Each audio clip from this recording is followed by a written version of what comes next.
24 घंटे के अंदर क्रीमिया ब्रिज की रिपेयरिंग भी हो गई है। यह खबर आ रही है, रूस ने दावा किया है कुछ ही घंटों में ब्रिज पहले जैसा होगा। हमने अपनी जवाबी तैयारी दिखा दी है।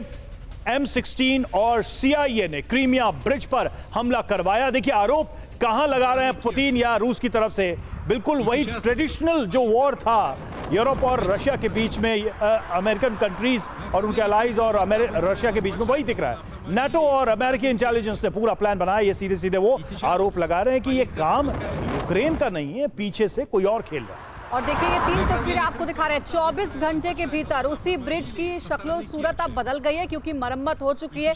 क्रीमिया ब्रिज पर देखिए ट्रैफिक फिर से शुरू कर दिया गया है। दूसरी तरफ रेल सर्विस भी रिस्टोर कर दी गई है और साथ ही रातों रात रिपेयरिंग का काम भी हो गया है। मनीष हमारे सहयोगी मॉस्को से हमारे साथ लाइव जुड़े हुए, सीधे उनका रुख करते हैं। मनीष, ये वही ब्रिज जिससे टारगेट किया गया? ये सिर्फ 1 एकड़ जमीन पर कृषि करके हर महीने 1 लाख तक कमाते हैं।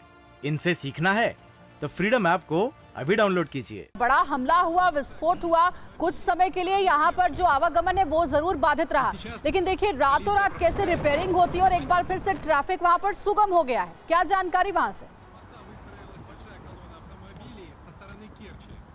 जी हाँ, बिल्कुल। देखिए क्रीमिया ब्रिज पर हमला शनिवार की सुबह 6 बजे हुआ रूस के स्थानीय समय के हिसाब से, और इस समय वक्त हो रहा है सुबह के 9 बजे, यानी कि 27 घंटे के भीतर इस हमले की न सिर्फ जांच पूरी हुई बल्कि उसे पूरी तरह से रिपेयर करके, और कुछ घंटे पहले अब वहां पर ट्रेन आराम से गुजर रही है उस ब्रिज के ऊपर से, और उसके तमाम वीडियो अब दुनिया भर तक रूस की सरकार पहुंचा रही है।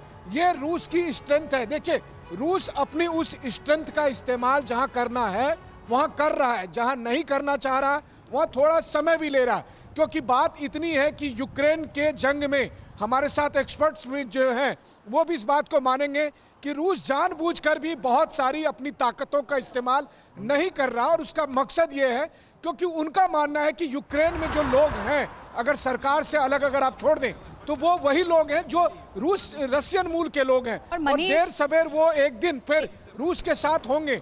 इसलिए एक लॉन्ग टर्म नफरत की भावना पुतिन नहीं चाहते हैं रूस के प्रति यूक्रेन के लोगों में हो, क्योंकि उन्हें लगता है कि जी बड़ी बात आप कह रहे हैं कि जो लॉन्ग टर्म नफरत की भावना है उसकी तरफ आगे बढ़ रहे हैं। लेकिन ये जो तस्वीरें हम दिखा रहे हैं साथ साथ मनीष दर्शकों को कि कैसे एक 24 घंटे में, एक दिन में रेस्टोर किया गया इस पूरे की, क्योंकि क्रीमिया रूस की आत्मा है और अगर आत्मा पर हमला किया है यूक्रेन ने तो रूस का पलटवार भी जोरदार होगा। नाक का सवाल था रूस का क्रीमिया, और बिल्कुल उसी लिए जवाब मिलेगा, और मैं कहूं तो बॉलीवुड के अंदाज में करारा जवाब मिलेगा, और प्रेसिडेंट पुतिन उसकी तैयारी कर भी रहे हैं, और बहुत जल्द आपको वो दिखाई भी देगा युद्ध के मैदान में। और देखिए सबसे बड़ी बात है कि मनीष अच्छा जाते जाते एक छोटा सा अपडेट दे दीजिए, छोटा सा अपडेट दे दीजिए। हमने देखा कि ब्रिज को तो रिस्टोर कर लिया गया है, लेकिन रूस की जो इंटरनल जांच है उसमें धमाके को लेकर क्या कहा गया है, धमाके की क्या वजह अब तक सामने आई है शुरुआती तफ्तीश के बाद?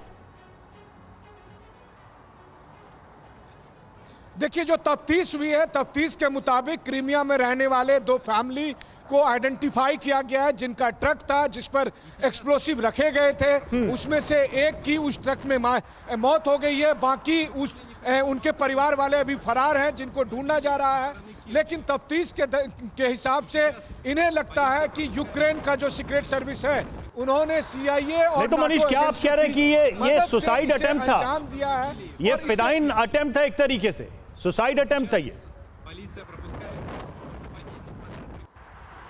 देखिए रूस की तरफ से तो यही कहा जा रहा है कि ये एक फिदाइन अटेम्प्ट था, लेकिन बहुत सारे लॉजिक ये भी लगाए जा रहे हैं कि अगर ये फिदाइन अटेम्प्ट था तो चूंकि मैं उस पुल को कई बार मैंने क्रॉस किया है, गाड़ी से भी क्रॉस किया है और नीचे से तो हमने बोट के जरिए किया ही है, तो वहाँ पर बहुत सारे स्कैनर लगाए हुए हैं, तो यानी जो भी गाड़ी जाती है उसकी स्कैनिंग होती है, तो फिर ये स्कैनिंग क्यों नहीं हो पाई? और अगर स्कैनिंग नहीं हो पाई तो एक थ्योरी ये भी है कि पुल के भीतर में एक्सप्लोसिव लगाए गए थे जो उस समय धमाका हुआ।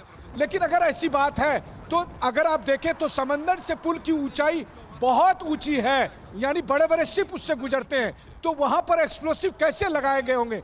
लेकिन शायद रूस जी। के लिए ये एक ज्यादा ठीक है। सुरक्षित दलील है ठीक कि है, जब वो मनीष। ये कहता कि ये एक फिदाइन हमला है। चलिए बजाय कि मनीष, वो ये कहे- बहुत शुक्रिया आपका हमारे साथ जुड़ने के लिए और पूरी जानकारी सीधे ग्राउंड जीरो से हम तक पहुंचाने के लिए। ये सिर्फ 1 एकड़ जमीन पर कृषि करके हर महीने 1 लाख तक कमाते हैं। इनसे सीखना है तो फ्रीडम ऐप को अभी डाउनलोड कीजिए।